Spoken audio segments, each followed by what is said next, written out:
Nah, guys, kembali lagi di channel Apresitorus, di mana channel ini akan memberikan diri kamu suatu informasi baik dari pekerjaan, asmara, keuangan, serta kehidupan diri kamu secara general. Sebelum saya memberikan suatu informasi dari berbagai aspek yang barusan saya katakan tadi, saya juga mengingatkan kepada teman-teman, informasi yang saya berikan terhadap diri kamu bukan suatu acuan untuk kamu ambil dan untuk kamu terima. Saya hanya bisa memberikan diri kamu suatu informasi berdasarkan kartu yang saya pegang ini. Diri kamu hanya bisa berencana terhadap kehidupan kamu, akan tetapi di balik dari informasi dan perencanaan tersebut, lagi-lagi yang menentukan adalah Sang Pencipta. Sebelum saya mengambil satu persatu kartu yang saya pegang ini secara acak, saya juga mengingatkan kepada teman-teman, apabila ketemu dengan channel saya, agar menekan tombol subscribe-nya dan menyalakan loncengnya supaya next video saya lebih semangat untuk memberikan suatu informasi baik terhadap kondisi energi kamu, manusia yang selama ini kamu prioritaskan, serta pihak ketiganya. Oke Wak Geng, sama seperti biasanya, saya tidak memiliki judul atau topik yang akan saya angkat atau yang akan saya bahas, tetapi saya akan berusaha untuk berbagi cerita dari setiap kartu yang akan saya ambil nanti secara acak. Apakah cerita di balik dari kartu tersebut akan memberikan suatu gambaran yang bersifat positif atau kebalikannya? Kita langsung saja. Saya akan mengambil beberapa kartu, di mana kartu yang akan saya ambil nanti bisa saja bersifat resonate, bisa saja tidak bersifat resonate. Semuanya saya kembalikan terhadap pola pemikiran kamu, semuanya saya kembalikan terhadap situasi energi yang kamu miliki untuk saat ini.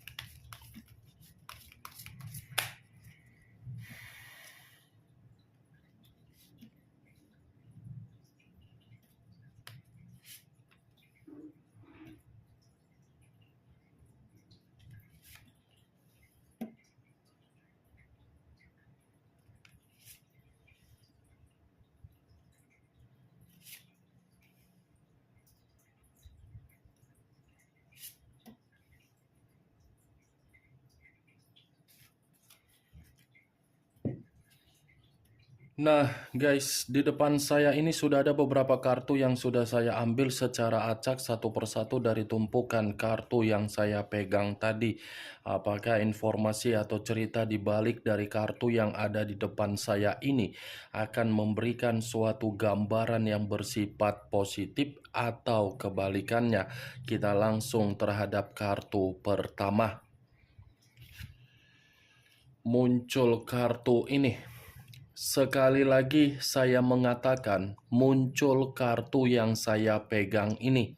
Di mana kemunculan kartu yang saya pegang ini seperti memberikan suatu isyarat atau berbicara terhadap kondisi satu energi, yang dimana kondisi energi tersebut untuk saat ini saya melihat dan saya merasakan sepertinya ada satu bentuk pergerakan, tetapi bentuk pergerakan ini lebih mendominasi terhadap kondisi batin dan kondisi perasaan.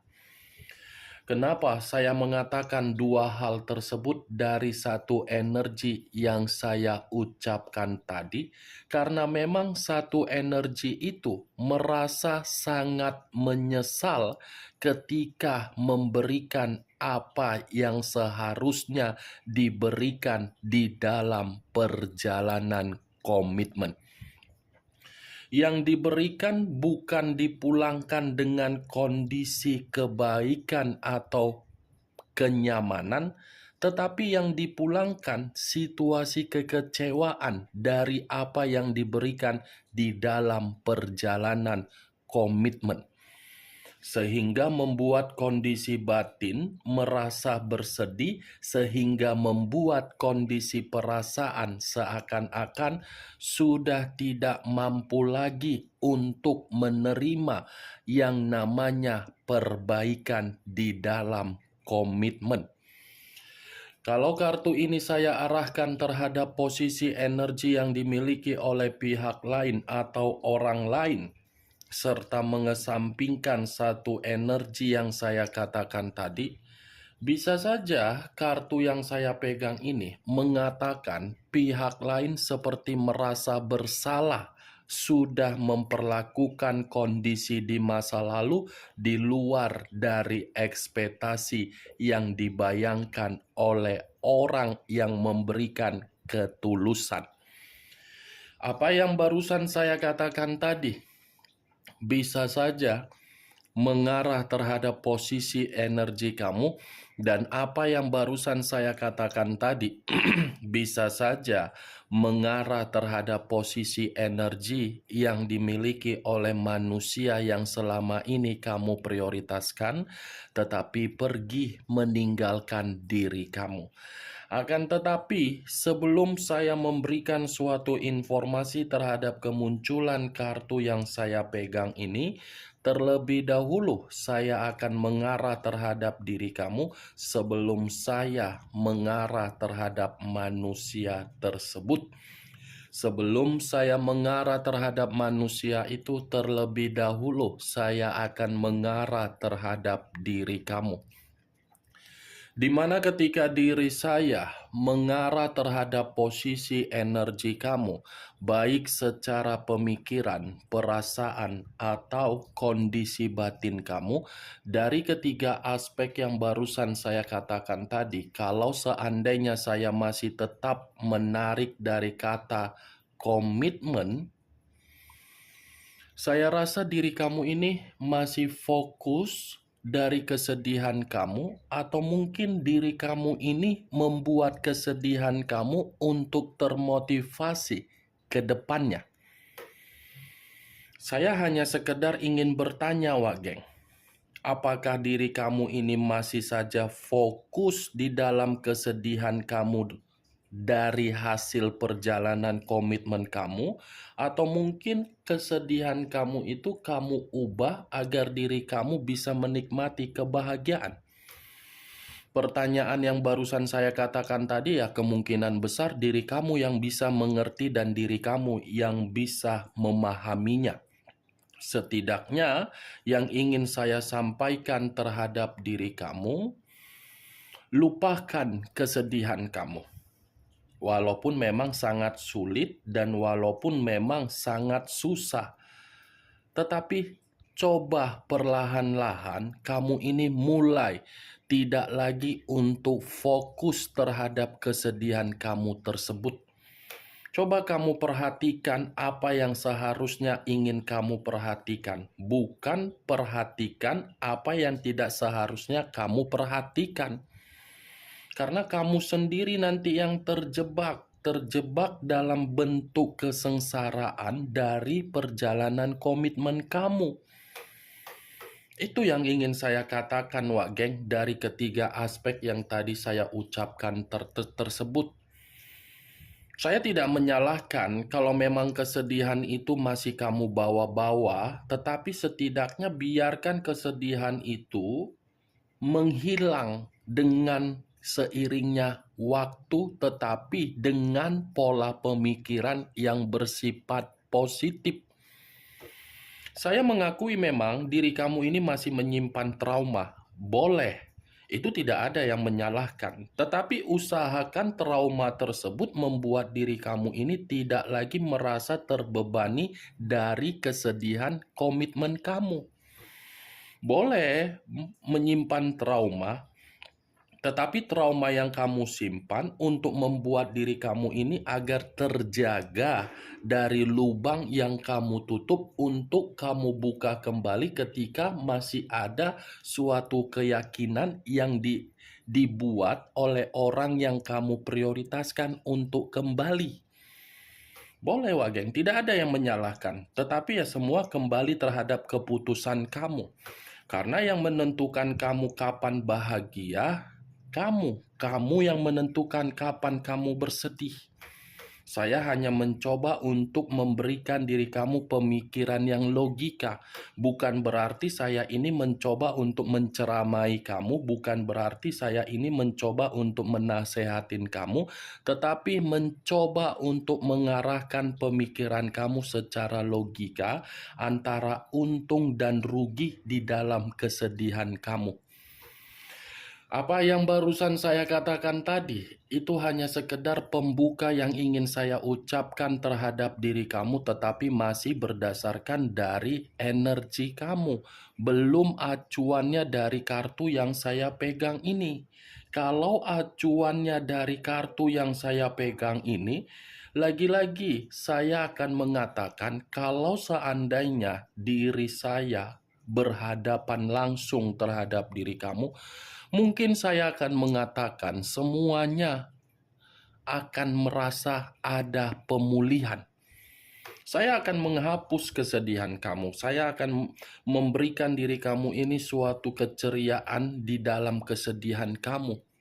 Kalau seandainya saya berada di hadapan kamu ya Wak Geng, saya berbicara seperti ini karena memang saya mengerti seberapa besar kesedihan kamu tersebut dan seberapa besar kekecewaan yang kamu dapatkan dari komitmen kamu.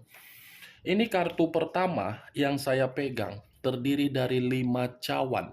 5 cawan dalam arti apa? Penyesalan yang kamu dapatkan. Kalau kartu ini saya arahkan terhadap posisi energi yang dimiliki oleh manusia yang selama ini kamu prioritaskan tetapi pergi meninggalkan diri kamu, saya rasa kartu ini pun mengatakan koneksi yang tidak ada lagi membuktikan manusia itu menerima koneksi yang membuat kehidupan dia sengsara. Bukan hanya sengsara, sepertinya ini manusia mencoba untuk melepaskan bagaimana kenangan-kenangan yang pernah kamu berikan di masa lalu, tetapi kenangan yang sedang dia usahakan untuk dia lepaskan, ternyata malah membawa manusia itu dan menjerumuskan manusia itu merasa bersalah meninggalkan diri kamu. Nih dia Wak Geng. Kemunculan kartu yang saya pegang ini memang di awal perkataan saya tadi membahas mengenai energi kamu. Tetapi bukan berarti saya ingin mengatakan dan ingin membahas energi kamu secara 100%. Yang ingin saya bahas dari kemunculan kartu ini adalah energi dari manusia yang meninggalkan diri kamu.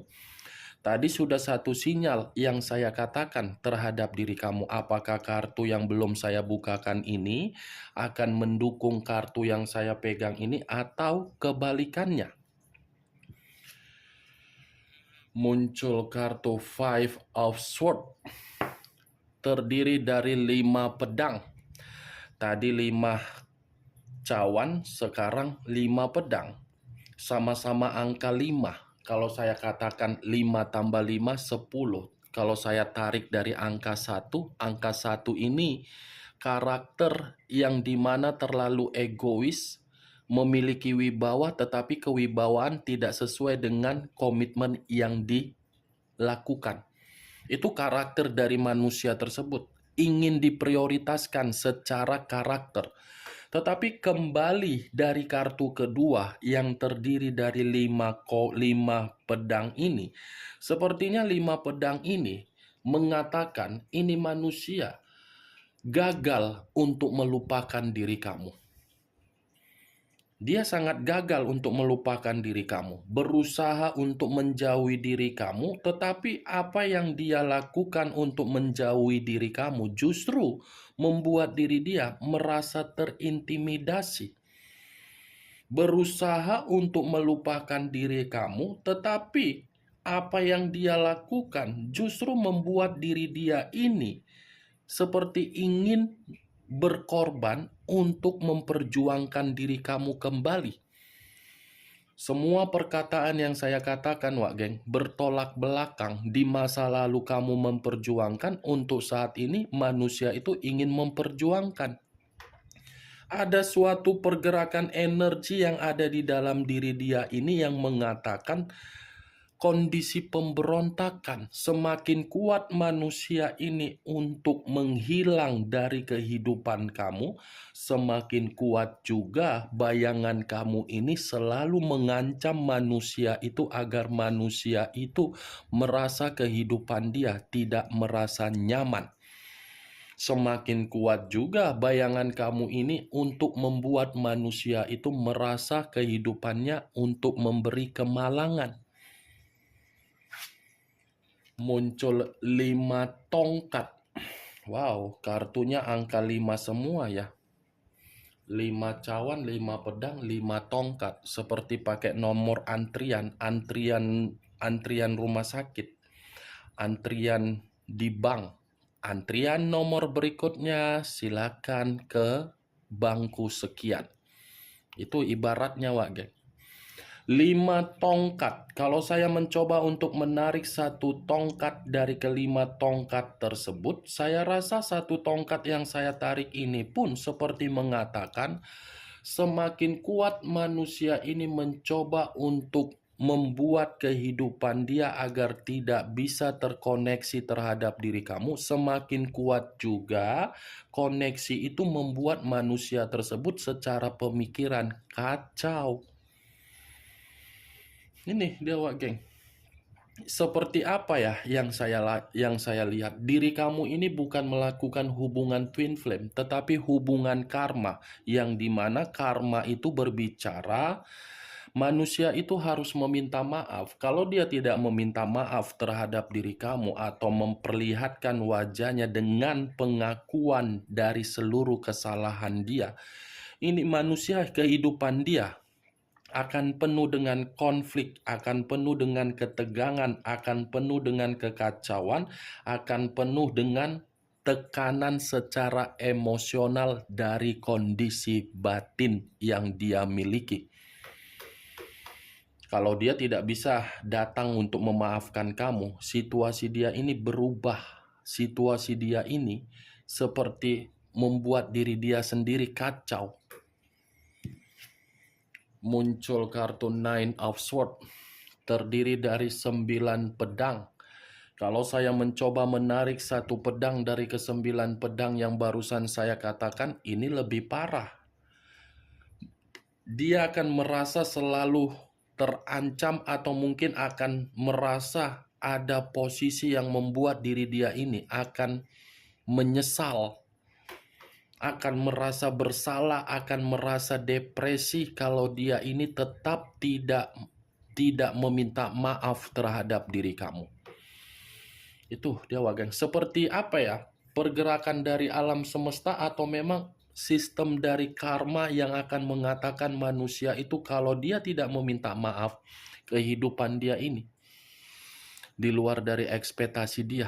Ini 9 pedang. Ini manusia akan merasa tidak merasa stabil.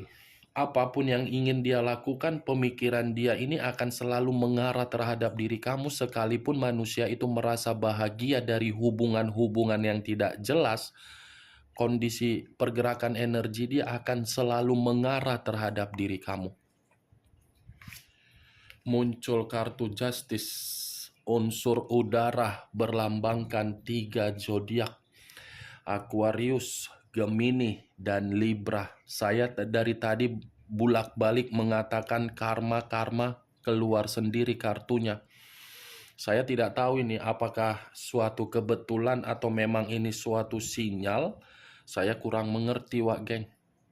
Tadi saya mengatakan kan, dibenarkan sendiri kartu Justice. Nih dia, kalau dia tidak menyelesaikan karmanya terhadap diri kamu, banyak kondisi yang dimana kondisi rata-rata nanti kondisi dia sangat rumit. Banyak berbagai hasil yang dia terima terjadi, tetapi hasilnya tidak setimpal dengan perjuangan dia nanti. Secara keuangan, tiba-tiba keuangan dia melarat. Secara pekerjaan, tiba-tiba manusia itu akan dipecat. Secara bisnis, tiba-tiba akan terpuruk. Secara kesehatan, tiba-tiba akan drop. Ini ada karma yang akan berbicara, ada tabur tuai yang akan berbicara kalau dia tidak menyelesaikannya. Bagaimana Wageng dari apa yang saya katakan dari kelima kartu yang saya pegang ini? Apakah bisa masuk secara logika kamu? Ya, kalau menurut diri kamu bisa masuk secara logika kamu, silakan angkat. Tetapi kalau memang menurut diri kamu tidak bisa masuk secara logika kamu, ya tidak usah kamu angkat. Anggap saja apa yang saya katakan tadi sebagai gibahan yang tidak berfaedah, gibahan yang tidak berkualitas. Setidaknya dari kelima kartu ini kamu mengetahui apa isinya. Ingat, saya tidak memberikan diri kamu suatu bentuk sugesti agar sugesti tersebut bermain di dalam pemikiran kamu. Semua tergantung bagaimana diri kamu untuk menyikapi dan merespon ucapan yang saya katakan tadi. Muncul kartu The Empress. The Empress, raja di atas raja, ratu di atas ratu. Kalau saya mencoba untuk menarik kata The Empress ini seperti mengatakan suatu saat ada momen yang dimana momen tersebut mempertemukan diri kamu dengan manusia tersebut tanpa kamu duga-duga. Ada pertemuan di luar dari dugaan kamu, tetapi pertemuan itu dari manusia tersebut yang menginginkannya.